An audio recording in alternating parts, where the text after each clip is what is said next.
Teman-teman yang dirahmati Allah Subhanahu wa taala, di ayat kedua surat Al-Ankabut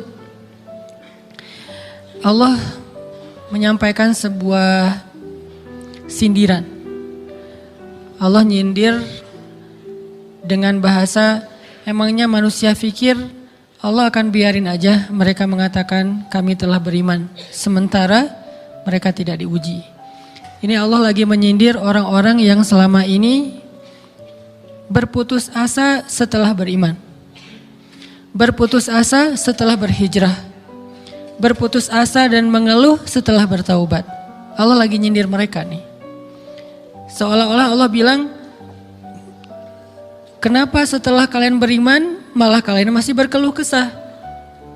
Kenapa kalian setelah bertaubat malah menjadi ragu kepada Allah? Kenapa kalian setelah berhijrah malah jadi labil? Bukankah harusnya setelah kalian menyatakan kami taubat, kami hijrah, kami beriman, harusnya iman kalian makin mantap? Dan bukti bahwa iman kalian mantap apa? Bahwa ketika kalian diuji, kalian sama sekali tidak goyah. Jadi Allah Subhanahu wa taala seolah-olah mengatakan bahwa ujian adalah tabiat iman. Bahwa ujian adalah tabiat iman. Bisa diuji dengan ujian yang kita tidak suka, bisa juga diuji sebaliknya dengan ujian yang kita suka. Bisa diuji dengan ujian yang sifatnya fisik, bisa diuji dengan ujian yang sifatnya harta, bisa juga diuji yang lebih berat lagi dengan ujian yang sifatnya perasaan. Yang jelas semuanya diuji. Bisa diuji dengan ujian musibah, bisa juga diuji dengan godaan-godaan dari syaitan yang melalui hawa nafsu kita. Bisa diuji dengan kemarahan, dipancing oleh orang lain untuk marah, dipancing di sosmed untuk ngebalas komen-komen mereka, dipancing untuk berdebat, dipancing untuk akhirnya kita saling menjudge, saling menjatuhkan, saling menjelekkan. Ini semuanya bentuknya ujian. Makanya Allah Subhanahu wa taala mengatakan di pembukaan surat Al-Ankabut, kalau ujian itu adalah tabiat iman. Ujian dan keimanan itu nggak bisa dipisahkan. Apa hubungan antara iman dengan sabar? Sehingga Allah Subhanahu wa taala menilai keimanan seseorang itu dengan cara mengujinya. Apa hubungan antara iman dengan sabar? Ternyata ciri yang paling jelas orang yang imannya baik adalah sabarnya. Makin baik imannya, harusnya makin kuat kesabarannya. Jadi orang yang paling beriman itu tidak dilihat dari wawasan agamanya. Itu lebih kepada orang yang berwawasan luas, yang ilmunya banyak. Tapi belum tentu orang yang wawasannya luas adalah orang yang paling baik imannya, belum tentu. Bukankah iblis itu wawasannya luas? Dia mengerti banyak hal yang bahkan kita gak ngerti. Iblis ngerti tentang dunia di langit. Iblis mengerti tentang alam yang ada di surga, alam yang ada di akhirat. Iblis tahu, bahkan udah masuk surga. Jadi ilmu iblis lebih banyak daripada kita sekarang. Tapi kenapa iblis malah tidak sebanding antara ilmunya, wawasannya dengan ketakwaan dan kesolehannya? Karena iblis tidak sabar dengan sebuah ujian. Ujian iblis apa? Eksis. Itu ujiannya iblis. Dia udah lama eksis, followersnya banyak. Setiap dia posting, orang berlomba-lomba jadi first like. Setiap dia posting, di repost rame-rame. Di YouTube viral. Channelnya tuh paling banyak subscribersnya. Iblis. Coba cari nanti di YouTube iblis. Ada gak channel? Itu udah viral banget loh. Eksis banget. Tiba-tiba datang pendatang baru. Muncul pendatang baru. Pendatang baru ini tiba-tiba melejit. Followersnya langsung nambah. Kejar-kejaran akhirnya disalib. Pas lagi kayak gitu dia gak kuat dengan ujian nama besar, ujian eksistensi, ujian popularitas, ujian siapa yang lebih dihargai, ujian-ujian kayak gitu. Sama kayak kita kadang-kadang ngerasa udah banyak jasa dalam sebuah organisasi, udah banyak jasa dalam sebuah komunitas, udah banyak jasa dalam sebuah lingkungan, masjid, sekolah, organisasi, teman-teman. Kita yang paling sering berkorban. Tapi ternyata yang eksis, yang masuk media, yang masuk TV justru orang lain. Itu kan ujian ya. Nah ini nih yang kadang-kadang ujian namanya zulzilu, diguncang perasaannya. Bukan diuji dengan fisik, kadang-kadang ujian sakit, capek, lelah, buat kita bisa kita lalui tuh dalam sebuah organisasi nih. Kita lagi bikin kegiatan sosial, baksos di sekolah, dengan OSIS-nya, dengan rohisnya, di kampus, dengan BEM-nya, dengan LDK-nya, kita bikin acara baksos. Kan effortnya lumayan ya. Kita begadang untuk meeting, kita survei lapangan, kita kerja malah tidur sehari cuma 1,5 jam, 2 jam. Fisik kita lelah, fisik kita capek, kadang sampai sakit. Sampai dirawat di rumah sakit gara-gara kena misalnya tipes gitu, gara-gara kita habis-habisan bekerja, itu buat kita gak masalah. Ujian fisik kita lalui. Dan besok mau ngadain lagi, kita yang paling semangat dan aktif. Gak masalah capek juga. Gak masalah juga kita lelah. Gak masalah kurang tidur. Gak masalah berjalan jauh. Gak masalah. Satu, ujian harta. Kita yang justru nombokin. Kita yang nalangin dulu modal-modal untuk kegiatan-kegiatan tersebut. Kalau ternyata gak tercover dananya, akhirnya gak bisa dibalikin talangan kita, gak apa-apa, kita ikhlas. Kita berkorban dengan harta kita. Butuh apa? Saya bayarin. Butuh apa? Kita lewatin ujian harta. Tapi begitu ujian perasaan, kita udah capek, lelah, kurang tidur, nombokin, nalangin, habis-habisan. Ternyata teman kita yang jadi ketua panitia ada kadang cuman masalah itu doang. Atau dia yang jadi PR-nya. Yang namanya PR ketika diliput oleh media kan dia yang muncul mukanya kan. Akhirnya diundang oleh misalnya hitam putih lah atau apalah. Kok dia yang muncul di sana? Atau diundang berdua, tapi sampai di sana dia yang banyak ngomong, kita diam aja. Pulang-pulang pundung. Begitu besok mau ngadain lagi, udah gak mau terlibat. Left group. Kenapa itu terjadi? Ujian zulzilu, perasaan. Itu yang dialamin oleh iblis. Iblis rela banget disuruh beribadah, sujud beribu-ribu tahun, kuat iblis. Kalau kita mungkin jidatnya hitam, kalau iblis mungkin udah kepala-kepalanya hitam, saking rajinnya sujud. Wah, ibadahnya udah ribuan tahun. Iblis disuruh berkorban dengan harta yang dia miliki, dia kasih aja semuanya. Tapi kalau disuruh dia ngalah dari Adam untuk memimpin alamin, menjadi khalifatullahi fil ard, menjadi pemimpin, wakilnya Allah di muka bumi, buat iblis ini berat. Kenapa dia? Ana khairum min, saya lebih baik daripada dia. Saya lebih senior daripada dia. Saya lebih sehat daripada dia. Saya lebih keren daripada dia. Saya lebih. Ujian emosional, ujian ego, ujian perasaan. Itu yang lebih berat buat kita. Kadang sakit dan dirugiin orang lain, teman segala macam kita masih oke lah. Selama ini asal kita ngumpul selalu gua yang bayarin, oke deh gak usah dibahas. Baru dibahas nanti pas sakit hati. Kalau belum sakit hati kan gak dibahas kan? Gak apa-apa deh kita terus yang bayarin, kita traktirin ngopi apa segala macam. Gak pernah dibahas. Kebersit sih di benak kita, cuman gak mau dibahas. Kenapa? Udahlah biarin aja, easy going. Kemudian kayak kita yang capek harus rempong sana kemari segala macam. Selalu acaranya di rumah kita, akhirnya kita yang bayarin, kita yang rempong, nyiapin segala macam, bebersih sendiri. Tapi begitu ada yang nyakitin perasaan kita sedikit aja, semua itu balik lagi. Dari dulu ya. Nah, keluar kan? Kenapa? Dipancing oleh ujian perasaan. Jadi ternyata yang paling berat itu adalah zulzilu, diguncang perasaannya. Kita kadang-kadang habis-habisan buat seseorang, nggak masalah. Hujan-hujanan dia yang pakai jas hujan, kita nggak pakai apa-apa, nggak apa-apa. Sakit-sakitan juga, dikerok dan segala macam, biarin aja. Kalau perlu misalnya kalau bannya lagi kempes, dia naik Grab, kita dorong-dorong motor terus cari tempat segala macam sampai tengah malam, nggak apa-apa deh buat dia. Apa sih yang nggak buat kamu? Begitu dia selingkuh, keluar semuanya.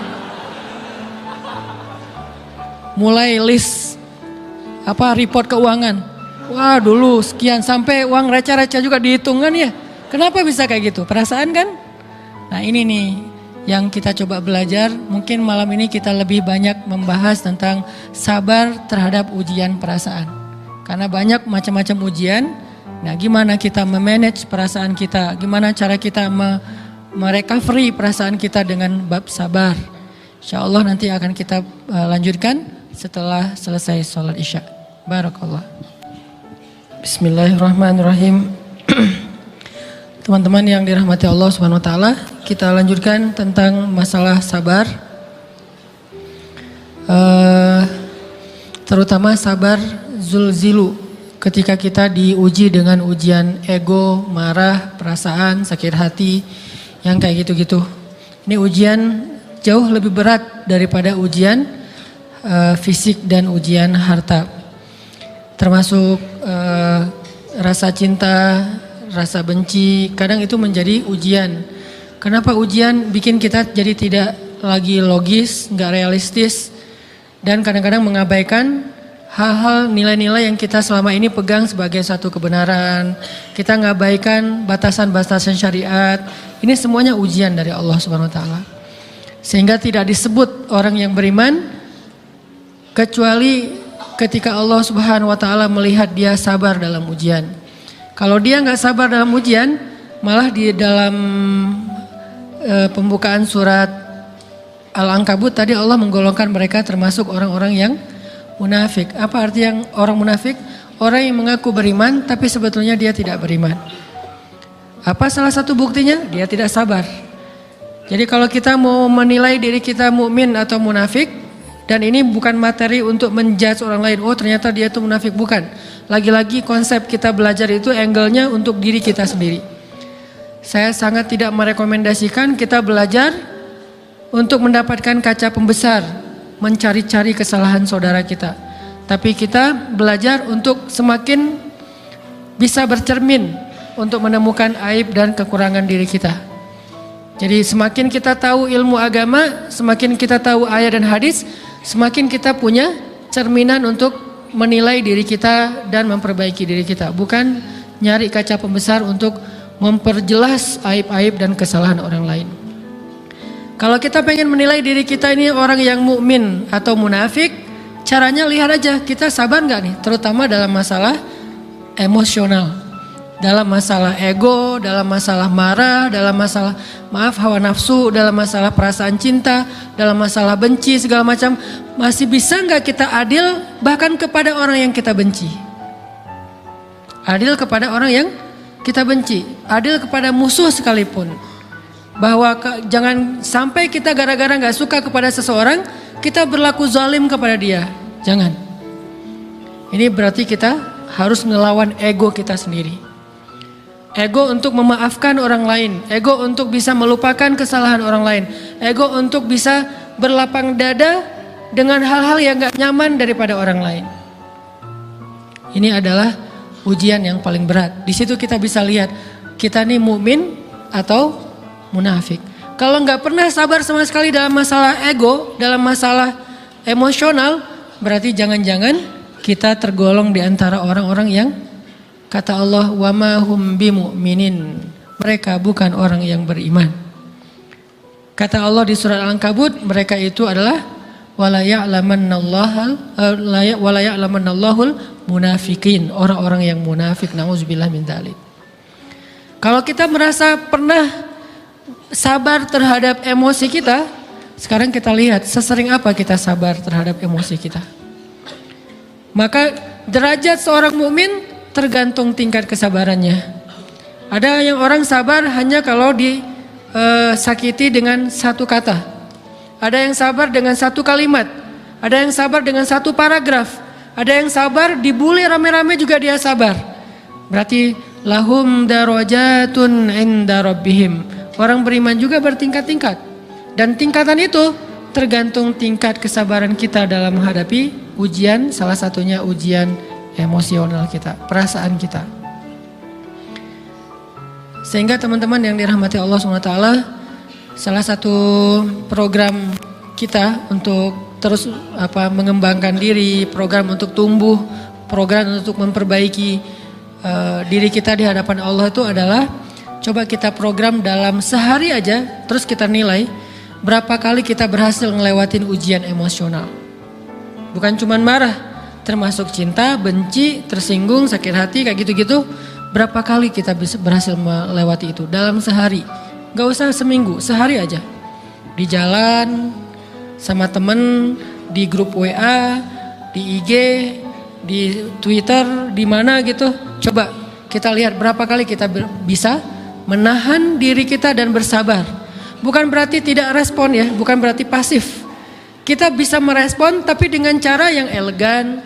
Kita bisa merespon tanpa harus memperlihatkan emosional yang meledak-ledak. Bukan berarti ketika disakiti orang, dihina dan segala macam kita diam aja. Gak selalu kayak gitu. Kadang-kadang kita perlu merespon untuk mengklarifikasi, tabayun kalau kata orang-orang yang dalam ilmu fikih. Kita harus tabayun. Tapi tabayun dengan marah itu beda. Tabayun dengan mencela itu beda. Sehingga kita mencoba menahan diri berpikir, aduh capek kalau gitu. Tapi kan ini bagian dari pembelajaran. Makin terbiasa kayak gitu, terbiasa elegan, maka otomatis jadi nggak terlalu repot lagi. Kan awal-awal bersikap pengen yang bijaksana, yang elegan, yang dewasa, itu kan kadang-kadang harus diusahain ya. Karena belum mengkarakter, harus mikir dulu gimana ya sikap yang paling dewasa, gimana ya sikap yang paling bijaksana, gimana ya sikap yang paling wise, gimana ya sikap yang paling elegan, masih mikir. Tapi setelah berkali-kali kita latihan, lama-lama itu menjadi spontanitas kita. Dan kalau udah bisa kayak gitu, insya Allah kita sudah mulai meniru nih akhlak Nabi Muhammad SAW. Ini ujian perasaan banget. Kalau tadi saya ngasih contoh diselingkuhin itu sebetulnya cuman bercanda ya. Karena diselingkuhin ini pastinya bukan ujian, tapi musibah. Pengkhianatan ya, tidak ada tempat. Gimana kita ngelawan perasaan kita kalau lagi kayak gitu? Gimana kita ngelawan perasaan kita kalau lagi diuji? Gimana cara kita bersabar? Karena iman dan sabar itu bisa dibilang satu paket. Gak disebut orang beriman kalau gak sabar. Dan insya Allah orang yang sabar itu adalah ciri-ciri orang beriman. Gak mungkin disebut orang beriman kalau gak sabar. Kita pikir memang iman itu hanya ucapan. Kalau iman itu cuma ucapan, inna sholati wa nusuki wa mahyaya wa mamati lillahi rabbil alamin, gampang. Kalau iman itu cuma ucapan, hasbiyallah wa ni'mal wakil, gampang. Kalau iman itu cuma ucapan, la haula wa la quwata illa billah, gampang. Kalau iman itu cuma ucapan, iyyaka na'budu wa iyyaka nasta'in, gampang. Tapi Allah mengatakan, wa ma hum bimu'minin. Ahasiban nasu ayyutraku ayyakulu amanna wa hum la yuftanun. Emangnya cukup dengan hanya mengatakan kami telah beriman lalu tidak diuji? Ternyata iman adalah sabar dalam ujian. Jadi nggak mungkin orang disebut beriman sementara dia tidak sabar, sementara dia emosional, sementara dia temperamen, sementara dia orangnya meledak-ledak, sementara dia orangnya mengeluh, sementara dia orangnya berputus asa. Nggak mungkin. Karena ulama mengatakan la tayasu, jangan berputus asa. Fa innal ya's laisa min akhlaqil muslim atau mu'min. Karena sesungguhnya keputusasaan bukan di antara akhlak orang yang beriman. Orang yang beriman itu tidak pernah berputus asa. Serumit apapun masalah kita, kalau kita punya yakin sama Allah bahwa Allah ala kulli syai'in qadir, maka kita pasti akan punya harapan. Kalau kita yakin bahwa Allahu Akbar, sebesar apapun masalah kita, Allah lebih besar daripada masalah kita kan? Bukankah kita mendengar Allahu Akbar, Allahu Akbar. Ada gitu yang lebih besar daripada Allah? Harusnya kita tidak pernah berdoa kepada Allah sambil mengatakan, ya Allah, saya punya masalah besar. Itu sama aja dengan kita ngeledekin Allah. Sama aja kayak kita datang ke teman kita bilang gini, saya mau pinjam duit. Enggak akan banyak kok, saya tahu kamu kalau kebanyakan kamu enggak akan sanggup. Kan enggak mungkin kita ngomong gitu kan ya. Saya lagi banyak hutang nih. Saya mau minta tolong sama kamu. Insya Allah saya enggak akan minta seutuhnya. Saya tahu kamu juga kurang duitnya. Saya minta dikit-dikit aja lah. Kan enggak gitu kan cara kita minta tolong. Sama aja kita doa, ya Allah, saya punya masalah besar. Ngomong ke Allah punya masalah besar. Kalau kita ngomong ke manusia kayak gitu wajar. Tapi ke Allah, ya Allah, saya punya masalah kecil nih. Apa? Ada hutang sedikit, berapa? 100 M. Allah kan ghaniyun, maha kaya. Jadi jangan pernah mengatakan 100 M itu besar di hadapan Allah. Kita ngeremehin Allah banget. Bukankah Allah maha kaya? Jangan pernah mengatakan bahwa musibah kita, ditinggalkan orang yang kita cintai, dibully seluruh dunia, itu besar di hadapan Allah. Bukankah Allah cukup buat kamu, kata kamu? Inna sholati wa nusuki wa mahyaya hasbiyallahu ni'mal wakil. Jadi Allahu Akbar. Sehingga kalau kita berdoa, ya Allah saya punya sedikit masalah. Bukankah Umar pernah mengatakan, ya nafsi, idza daqat alaikid dunya, fala taquli ya Rabbi indi hammun kabir, faquli ya hammun indi rabbun kabir. Wahai jiwaku, kalau kamu merasakan kesempitan, kegalauan, bingung, sakit, jangan pernah kamu mengatakan ya Rabbi saya punya masalah besar, tapi katakanlah wahai masalah saya punya Rabb yang maha besar. Iman dan harapan, berharap itu nggak bisa dipisahkan. Iman dan sabar itu nggak bisa dipisahkan. Iman dan berserah diri atau menyerahkan urusannya, tawakul atau kita nyebutnya tawakal, nggak bisa dipisahkan. Bagaimana kita mau menyebut diri kita mukmin sementara kita nggak sabar ketika diuji dengan perasaan? Alhamdulillah kalau kita selama ini masih bersabar dengan ujian fisik. Ujian fisik yang setiap hari kita alamin apa? Lelah, capek, pulang kerja, pulang sekolah, pulang dari kampus, ngaji. Capek kan? Belum lagi macet-macetan, belum mandi pula. Dari tadi pagi, dari semalam kurang tidur, dan segala macam. Lelah, capek, ngantuk. Kadang-kadang sampai drop kesehatan kita. Kita bisa laluin itu, nggak apa-apa, capek-capek juga. Yang penting saya pengen belajar. Jalan nih jauh-jauh, ada yang dari Sumedang, ada yang dari Lembang, ada yang dari Banjaran, dari mana-mana datang pengen ngaji. Jarak jauh nggak apa-apa, macet nggak apa-apa, lelah nggak apa-apa, habis duit nggak masalah. Tapi sampai di sini kesenggol dikit aja sama teman kita, dalam ucapan mungkin, dalam ekspresi kadang-kadang kita senyumin nggak dibalas senyum, atau mungkin hal-hal sepele. Itu bikin seolah-olah amal kita yang udah habis-habisan tadi jadi berkurang sampai habis pahalanya. Ujian perasaan. Kadang-kadang datang ke sini nggak ada rasa tidak nyaman sedikit mungkin dengan teman kita atau dengan orang yang di sebelah kita, akhirnya kita merasa tersinggung, akhirnya kayak jadi berlebih-lebihan. Di tangga, di pintu, pas keluar, di tempat wudhu, di mana, hal sepele sebetulnya, tapi mengganggunya bukan fisik kita, yang terganggu bukan harta kita, tapi yang terganggu perasaan kita nih, rasa nyaman kita yang terganggu, seolah-olah hilang semuanya.